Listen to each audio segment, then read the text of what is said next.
সংসদে 2026-27 অর্থ বছরের 9,38,000 কোটি টাকার বাজেট পাশ হয়েছে। 1 জুলাই থেকে এ বাজেট কার্যকর হবে। 3 সপ্তাহের আলোচনা, সমালোচনা ও একাধিক গুরুত্বপূর্ণ সংশোধনীর পর কণ্ঠ ভোটে 30 জুন বাজেটটি পাশ হয়। হ্যাঁ, জয়যুক্ত হয়েছে। 29 জুন অর্থ তহবিলে 68টি সংশোধনী আনা হয়। এদিন সংসদে অর্থ বিল 2026 পাশ হয়। এর মাধ্যমে শুল্ক করের পরিবর্তনগুলো কার্যকর করা হয়। হ্যাঁ, জয়যুক্ত হয়েছে। হ্যাঁ, জয়যুক্ত। এ বিলে যেসব সংশোধনী আনা হয়েছে তার মধ্যে সবচেয়ে গুরুত্বপূর্ণ হল করমুক্ত আয়সীমা 4 লাখ টাকা করা। এছাড়া জমি ও ফ্ল্যাট নিবন্ধনে প্রস্তাবিত বিতর্কিত বিধান পুরোপুরি প্রত্যাহার করা হয়েছে। যারা এই প্রস্তাবের পক্ষে আছেন তারা হ্যাঁ বলুন।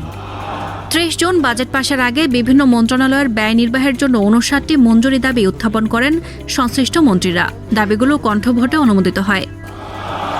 যারা এই প্রস্তাবের বিপক্ষে আছেন তারা মঞ্জুরির দাবির বিপরীতে বিরোধী দলের সংসদ সদস্যরা মোট 1342টি ছাঁটাই প্রস্তাব উত্থাপন করেন। তবে কণ্ঠভোটে সব প্রস্তাব নাকচ হয়ে যায়। পরে নির্দিষ্টকরণ বিল 2026 পাশের মাধ্যমে আনুষ্ঠানিকভাবে বাজেট অনুমোদন দেওয়া হয়। যারা এই প্রস্তাবের বিপক্ষে আছেন তারা না বলুন। এটি দেশের 55তম বাজেট এবং চলতি বছরের জাতীয় সংসদ নির্বাচনে বিজয়ী বিএনপি সরকারের প্রথম বাজেট। 11 জুন অর্থ ও পরিকল্পনা মন্ত্রী আমির খসরু মাহমুদ চৌধুরী জাতীয় সংসদে বাজেট উপস্থাপন করেন।